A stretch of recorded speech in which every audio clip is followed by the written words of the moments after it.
I want you to try something for me. Look at your hand. I'm serious. Actually do it. Hold it up. Notice the color of your skin, the creases in your palm, that little scar you got years ago that you forget about until moments like this. Feel the warmth radiating off your fingers. You're looking at the most familiar object in your universe, something you've seen every single day of your life. Now here's the thing. None of that is real. Not the color, not the texture, not even the warmth. What you're experiencing right now, right this second, is a kind of desktop interface, a simplified icon that your brain renders in real time so you don't have to deal with the incomprehensible mathematical structure underneath. Your hand isn't what you see. What you see is a symbol your nervous system invented because the truth is too expensive to compute. And here's the part that should genuinely unsettle you. Evolution. The process that built your eyes, your brain, your entire perceptual apparatus over hundreds of millions of years. It didn't build them to show you the truth. It built them to keep you alive. And those two things are not the same.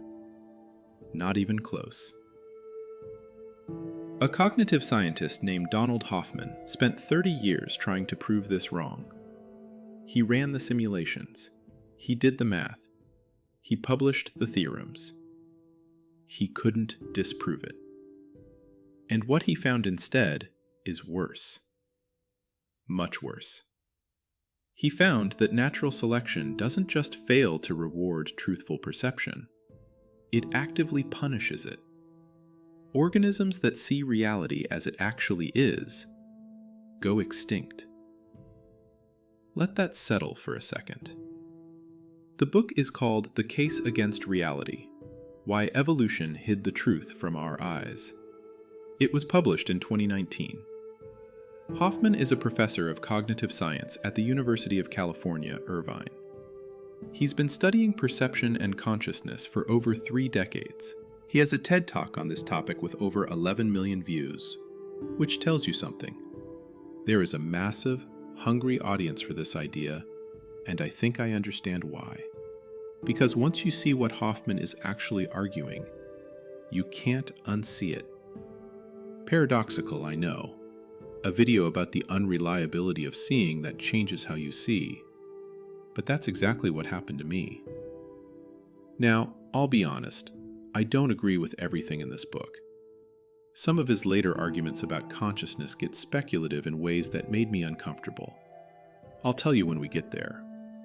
But the core argument, the mathematical proof, that part isn't speculation. That part is airtight. And it's one of the most disturbing ideas I've encountered in years of making these videos. So let's start where you'd expect. Let's start with the obvious stuff.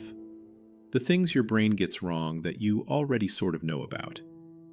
And then I'll show you why the obvious stuff is just the surface of something far deeper. You've seen optical illusions before.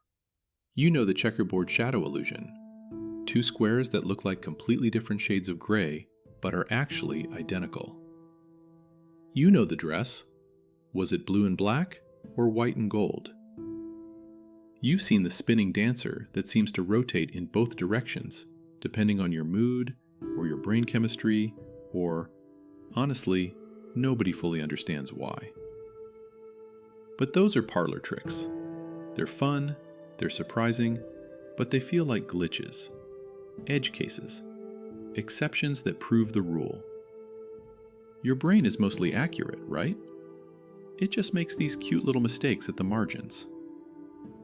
Wrong. The mistakes aren't at the margins. The mistakes are the system. Let me give you some examples that aren't optical illusions. They're just facts about how your visual system works that you've never thought about because, well, why would you? First, your eyes have a blind spot. Right now, there's a region in each eye where the optic nerve connects to the retina, and in that region, there are 0 photoreceptors. You literally cannot see anything there. It's not a tiny spot either. It's big enough to fit about 17 full moons. So what do you see in that region? Not a black hole, not a gap. Your brain fills it in. It looks at the surrounding area and just makes something up. It invents visual information and presents it to you as if it were real. And you never notice. You've never noticed. Not once in your entire life. Second, the image on your retina is upside down.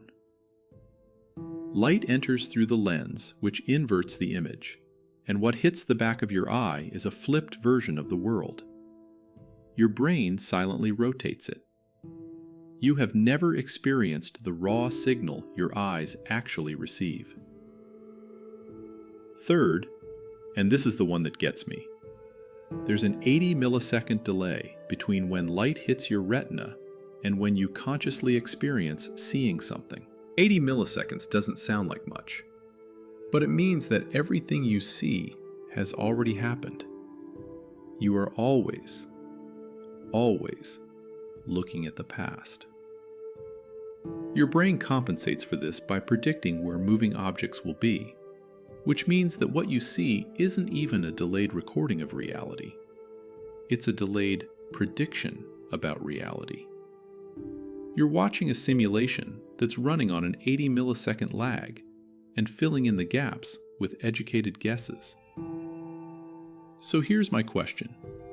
If your brain is already inverting images, filling in blind spots, predicting the future, and presenting all of this to you as a seamless, trustworthy experience, at what point do we stop calling this perception and start calling it hallucination? The neuroscientist Anil Seth has a phrase I love. He calls your everyday conscious experience a controlled hallucination. You are hallucinating your reality right now. It's just that when your hallucinations agree with everyone else's hallucinations, we call that normal. We call that seeing. But here's where Hoffman takes it further than Seth, further than most neuroscientists are willing to go. Because everything I just told you, the blind spot, the inversion, the delay, those are all details about how the brain processes the signal. The implicit assumption is that there's still a real signal coming in, and the brain just cleans it up and presents it nicely. Like a news anchor reformatting raw wire reports into something watchable. The information might be packaged differently, but the underlying facts are preserved. Hoffman says no. That assumption is wrong, and he can prove it mathematically. Remember this name, the fitness beats truth theorem. We're going to come back to it several times, and by the end of this video, I think you'll agree it's one of the most important theorems most people have never heard of. Here's the setup. Hoffman and his colleague Chetan Prakash used evolutionary game theory, the same mathematical framework that John Nash helped develop, the stuff from A Beautiful Mind, to ask a very specific question. Imagine you have two kinds of organisms competing in the same environment. One organism perceives the truth. It sees objective reality as it actually is, with all its complexity and nuance. The other organism doesn't see truth at all. It sees a simplified interface designed by natural selection to maximize its fitness, its ability to survive and reproduce. Which one wins? You'd think truth wins. Of course truth wins. Seeing reality accurately seems like an obvious advantage. If there's a cliff, you want to see the cliff. If there's a predator, you want to see the predator. More information should always be better, right? Hoffman ran the simulations, thousands and thousands of them. Different environments, different parameters, different resource structures, and the answer came back the same way every time. Truth goes extinct. every time, in every simulation. The organism that sees fitness payoffs, the one running the simplified desktop interface, outcompetes the organism that sees truth. Not by a small margin, overwhelmingly, decisively. Truth is not a competitive strategy. Truth is a liability. Sounds like nonsense, I know. Bear with me. Think of it this way. Imagine you're a small animal looking for water. There's an oasis. The objective truth is, this oasis contains water with a specific mineral concentration, a specific temperature, specific bacterial content, specific chemical properties that extend across dozens of measurable dimensions. Perceiving all of that truth is expensive. It requires more neural circuitry, more calories to run that circuitry, more processing time. Now imagine a competing animal that doesn't see any of that. It sees a blue shimmering patch that triggers a simple response. Approach and drink. That's it. No mineral analysis, no temperature reading, just blue shimmer equals good. Go there. This animal has a tiny brain, uses fewer calories, makes faster decisions. Who survives? The simple one. The one with the icon, not the spreadsheet. But here's what's crucial, and this is the part that most people miss when they first hear about this. It's not just that the simple interface is more efficient. It's that seeing truth can actually be actively harmful. Because the truth contains an enormous amount of information that is irrelevant to your survival. And attending to irrelevant information can get you killed. If you're analyzing the mineral content of the water while a predator approaches, you're dead. The animal that just sees, blue shimmer, go drink, is already hydrated and running. So natural selection didn't build a brain that sees truth and then simplifies it. It built a brain that never saw truth in the first place. The simplification isn't a lossy compression of reality, it's a replacement. You're not looking at a low-resolution photograph of the world. You're looking at a video game that has nothing in common with the underlying code. And this is a mathematical theorem. It's not a metaphor. It's not a philosophical position you can choose to agree or disagree with. In the same way that you can't disagree with a Pythagorean theorem, you can't disagree with fitness beats truth. You can question the assumptions, sure, but given those assumptions, standard evolutionary game theory, standard natural selection, the result follows with the certainty of mathematics. Now, I know what you might be thinking. You might be thinking, okay, maybe some animals see simplified interfaces. Maybe insects or fish have crude perceptions. But humans are different. We have science. We have microscopes and telescopes and particle accelerators.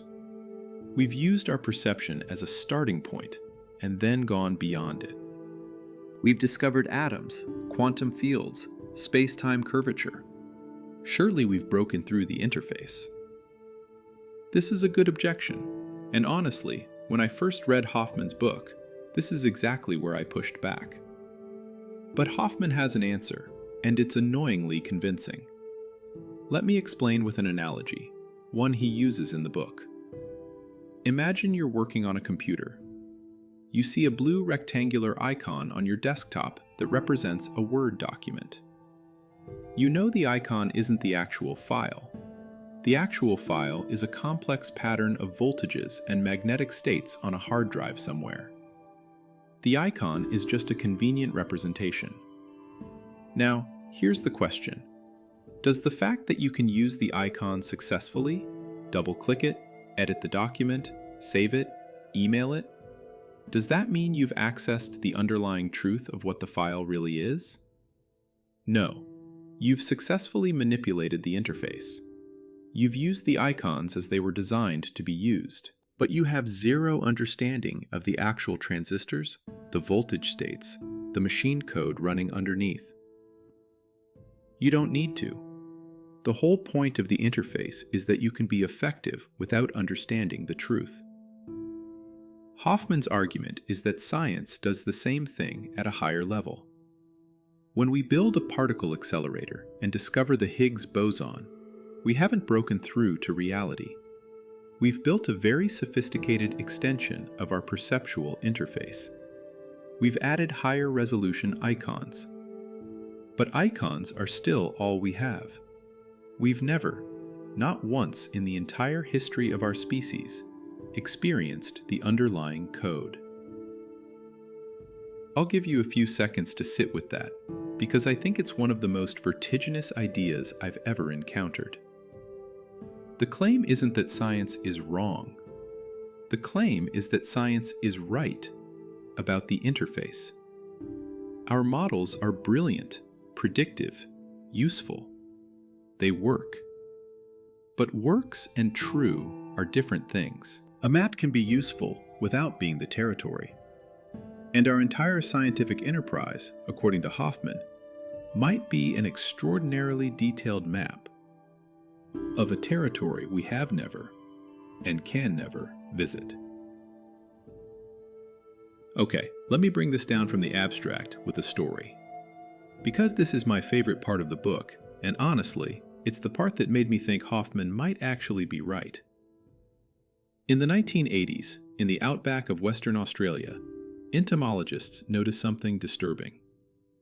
The Australian jewel beetle, a gorgeous, glossy brown insect, was dying off. Not slowly, rapidly. Males were abandoning the females entirely. The species was heading for extinction, and nobody could figure out why. Then someone noticed what the males were actually doing. They were trying to mate with beer bottles. I'm not kidding. Brown, stubby beer bottles that had been tossed into the outback by road crews. The bottles were brown, glossy, and had little dimples near the base that to the beetle's perceptual system mimicked the texture of a female beetle's wing casing. Except the bottles were bigger, much bigger. And in the beetle's interface, bigger meant better. The males would land on these bottles and attempt to mate with them until they died of dehydration or were eaten by ants. They preferred the bottles to actual females. The beetle's perception wasn't broken. It was working exactly as designed. Their interface had a simple rule. Brown, glossy, dimpled, that's a mate. Bigger is better. This rule had worked beautifully for millions of years. Then humans introduced an object that hacked the interface. The beer bottle was a super stimulus. It triggered the mating response more intensely than any real beetle ever could. Now, before you laugh at those stupid beetles, before you feel safely superior in your human intelligence, I need you to think about something. What are your beer bottles? Seriously. What in your environment is triggering ancient fitness responses at a magnitude that real stimuli never could? Hoffman doesn't linger on this, but I will, because I think it's important. Pornography is a beer bottle. It triggers mating circuits with super stimuli that no real human could match. Social media is a beer bottle. It triggers status monitoring circuits with a feed of social information more intense than any tribe of 150 people could produce. Junk food is a beer bottle. Sugar, fat, salt concentrations that never existed in the ancestral environment, lighting up reward circuits designed for scarcity. If you've watched my video on the Fermi paradox, and if you haven't, go watch it after this. You'll remember I talked about the concept of a great filter, something that reliably destroys civilizations before they become interstellar. I proposed that one candidate for the filter is a civilization's tendency to become addicted to its own reward circuits. Pleasure traps. And what Hoffman's work suggests is that these traps aren't accidents. They're built into the architecture of perception itself. Our interface was designed for a world that no longer exists, and every time we build something that exploits the interface, which is what technology fundamentally does, we're building beer bottles for humans. Anyway, remember the Beatles. We're coming back to them. Let's go deeper, and I mean that literally. Deeper into the question of what's actually out there if our perception is just an interface. You probably learned in school that color is a wavelength of light. Red is around 700 nanometers. Violet is around 400 nanometers. And the rainbow is what happens when white light gets separated into its component wavelengths. This is mostly accurate as far as physics goes. But here's the catch. Wavelength is not color. Color is an experience. It happens inside your skull, not out in the world. Let me make this concrete. A wavelength of 580 nanometers hits your retina. Certain cone cells respond, signals get sent to your visual cortex, and somewhere in that processing chain, you experience yellow. But yellow doesn't exist out there. There is no yellow in the electromagnetic spectrum. There's a wave oscillating at a particular frequency. The universe is not painted. The universe has no color at all. Color is an icon your brain renders, a tag it attaches to certain wavelengths to help you categorize and respond to them quickly. Same with sound. Out there, in the physical world, there are pressure waves, molecules bumping into each other in longitudinal patterns. That's it. Silence and noise are brain inventions. The universe is utterly, eternally silent. Same with smell. Same with taste. Same with temperature. Your feeling of warmth when you hold a cup of coffee. That's not out there. Molecules are vibrating faster, sure, but the experience of warmth is a qualia, a felt quality, that exists only inside your nervous system. So strip it all away. Remove color. Remove sound. Remove smell, taste, touch. Remove hot and cold. What's left? Nothing you'd recognize. Nothing you could picture, because picturing is itself a visual process, and vision is part of the interface. You cannot imagine reality without the interface. The very act of imagining uses the interface. You're trapped inside it, and you have been your entire life. Pay close attention to this next part, because this is where Hoffman diverges from most neuroscientists, and where the book gets genuinely radical. Most scientists would agree with everything I just said. Color is constructed. Sound is constructed. The brain builds a model. That's standard neuroscience. But most scientists still assume that there's a physical world underneath. Atoms, quantum fields, space-time, that exists independently of perception. You take away the observer, and the atoms are still there, doing their thing. Physical reality is the substrate. Consciousness is something the substrate produces. Hoffman flips this completely. He argues that consciousness is the substrate, that what we call physical reality, atoms, molecules, space-time itself, these are the icons on the interface. They're not the foundation of reality. They're the desktop display. And just like the blue rectangle on your computer screen isn't the actual file, an atom isn't an actual anything. It's a symbol, a useful fiction that our scientific instruments, which are themselves extensions of our perceptual interface, present to us because that's the level of description we're equipped to operate at. Wait, actually, let me be careful here, because I think this is where it's easy to either dismiss Hoffman entirely or swallow his argument uncritically. And I want to try to steelman the most reasonable version of what he's saying. He's not saying atoms don't exist in the way that, say, unicorns don't exist. He's saying that atoms don't exist as we conceive of them. There's something happening at the level we label atomic. Some structure, some regularity, some pattern. But the picture we have of a little nucleus with electrons orbiting it, that's the icon. Even the more sophisticated quantum mechanical description, probability clouds, wave functions, Hoffman would say that's a better icon, a higher resolution icon, but still an icon. His claim is that whatever is actually happening at the base level of reality isn't physical at all. And this is where he introduces what he calls conscious agents.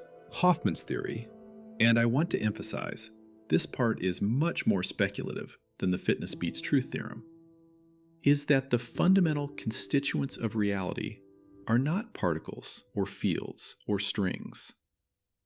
They're units of consciousness. He calls them conscious agents. Each one is defined by nothing more than experiences, decisions, and actions. They don't exist in space. They don't exist in time. Space and time are features of the interface, not of the underlying reality. The conscious agents are beneath all that, or beyond it, or, and this is where language genuinely fails, in some relationship to reality that we don't have a spatial metaphor for, because space itself is part of the illusion. Now, I'll be honest. When I first read this section of the book, I had the same reaction you're probably having. This sounds like mysticism dressed up in math. This sounds like someone took a cognitive science career and went off the deep end. And maybe he did. I genuinely don't know. But here's what stopped me from dismissing it outright. And it's the reason I'm still thinking about this book months after reading it. Hoffman isn't just waving his hands. He's built a mathematical formalism around this. Working with Chetan Prakash and other collaborators, he's constructed models of how conscious agents could combine and interact to produce, as an emergent interface, something that looks exactly like quantum mechanics. Not approximately, exactly. The math of interacting conscious agents, Hoffman claims, produces the same equations as quantum field theory. I am not qualified to evaluate whether that math holds up. Maybe I'm just not smart enough to get it. But I'll tell you this: the claim is falsifiable, which means it's science, not philosophy. It makes specific predictions about the structure of quantum mechanics that could, in principle, be tested. Other physicists are looking at it. Some are skeptical, most are skeptical, but the claim hasn't been refuted. And here's why this matters beyond academic debate. If Hoffman is even partially right, if physical reality is genuinely not fundamental, if consciousness is not something the brain produces, but something the brain filters, then we've been asking the hard problem of consciousness backwards. You know the hard problem. It's the big one. The question that's kept philosophers and neuroscientists up at night for decades. How does subjective experience arise from objective matter? How does the mushiness of a brain produce the redness of red, the pain of pain, the what it's likeness of being you? If you start from the assumption that matter is fundamental, this problem seems impossible. You stare at neurons and neurotransmitters, and you cannot find the experience anywhere. It's the explanatory gap, the hard problem. But if Hoffman is right, there is no hard problem. Because consciousness doesn't arise from matter. Matter arises from consciousness. The hard problem was only hard because we were looking through the wrong end of the telescope. And this is where it gets really interesting. Because Hoffman isn't alone in this general direction of thinking. This is where I want to make a connection that Hoffman himself doesn't make explicitly in the book, but I think it's important. Have you heard of the simulation hypothesis? Probably. It's Nick Bostrom's argument from 2003. We talked about it in a previous video, that the probability we're living in a computer simulation is disturbingly high given certain assumptions about the trajectory of computing power. It's become almost a cliché in popular science. Elon Musk has talked about it. The Matrix dramatized it. Everybody vaguely knows about it. But here's what almost nobody talks about. If Hoffman's argument is correct, the simulation hypothesis becomes trivial, almost irrelevant. Think about it. The simulation hypothesis says, you think you're in base reality, but actually, you're in a computer simulation. There's a real reality outside the simulation, and what you're experiencing is a generated illusion. Hoffman's argument says, you think you're in base reality, but actually, you're experiencing an evolved interface. There's something outside the interface, and what you're experiencing is a generated illusion. These are structurally identical claims. The only difference is the mechanism, computers versus evolution.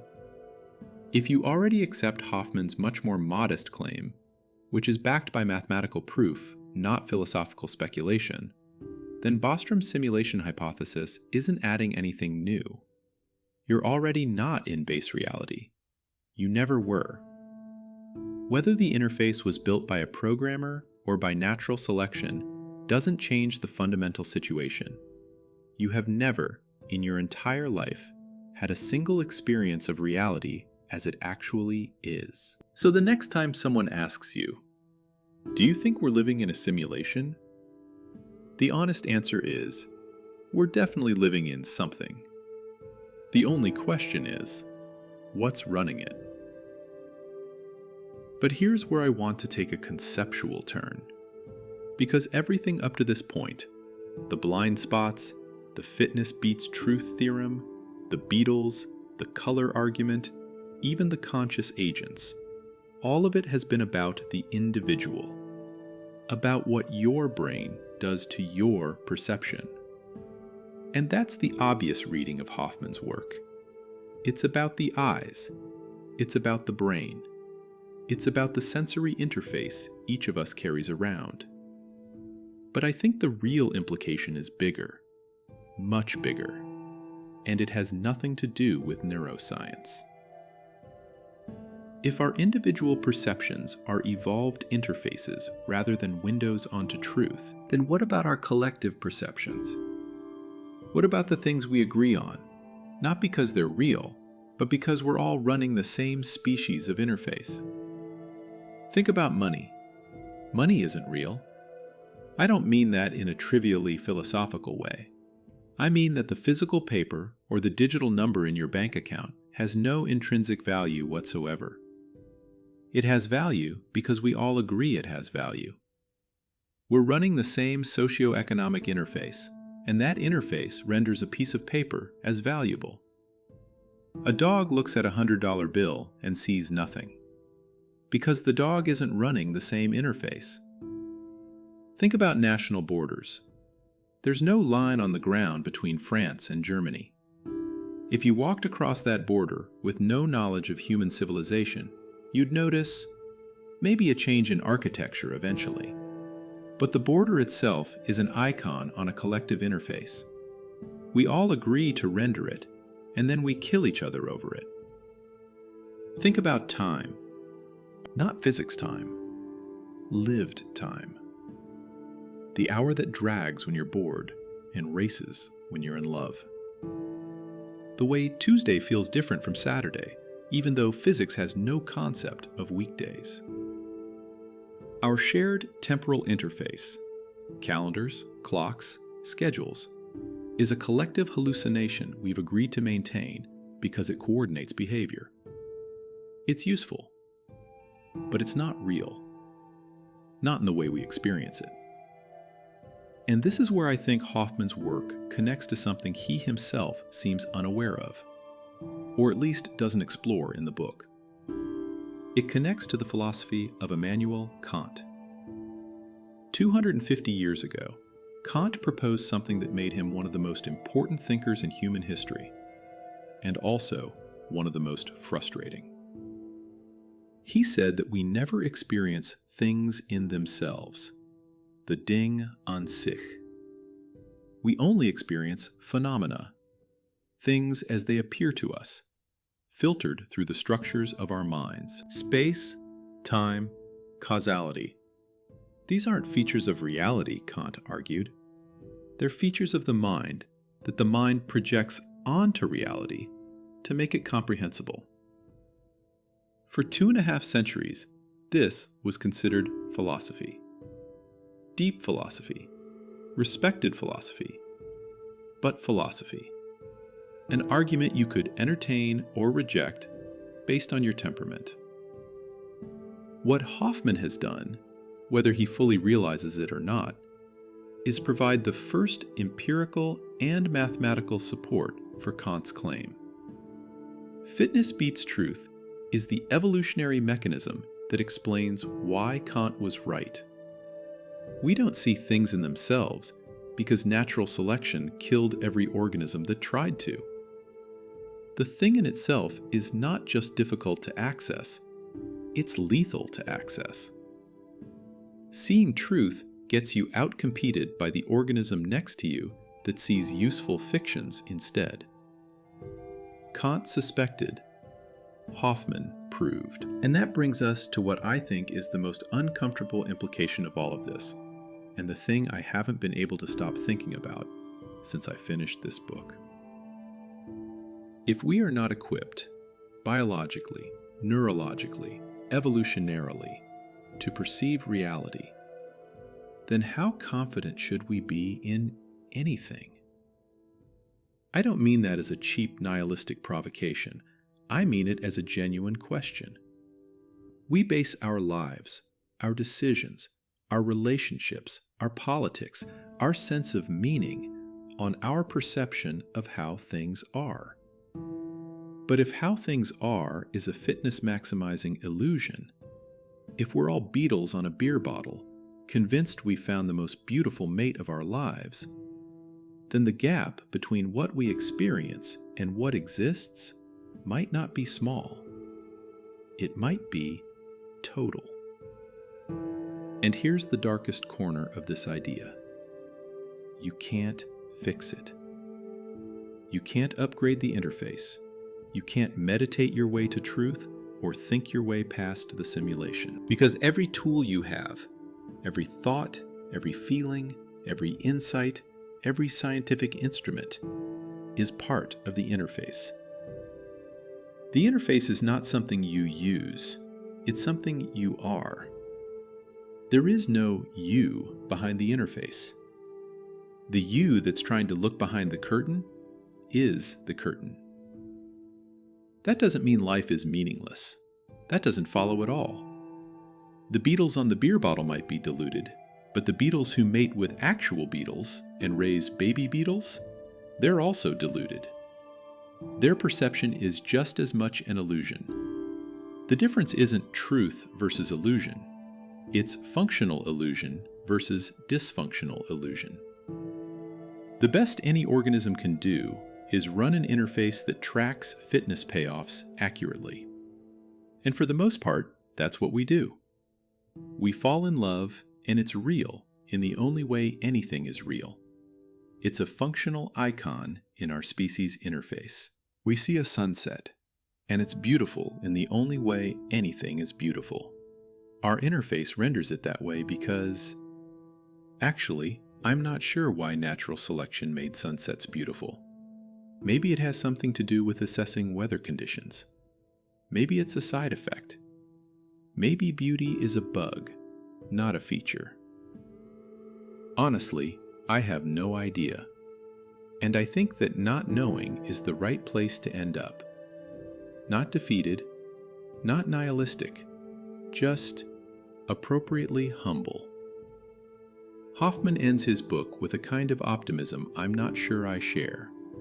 He thinks that by understanding the interface, we can begin to develop a science that goes beneath it, a mathematics of consciousness that could eventually describe the territory, not just the map. Maybe. I hope he's right. But the history of science suggests that every time we peel back a layer of illusion, we find another layer underneath. And the possibility that there's always another layer, that base reality is not just currently hidden, but inherently inaccessible, is something we might have to learn to live with. Which brings me to Kant one more time. Late in his life, Kant was asked whether his philosophy, the idea that we never see things as they really are, depressed him. His response has stayed with me since I read it years ago, long before I encountered Hoffman.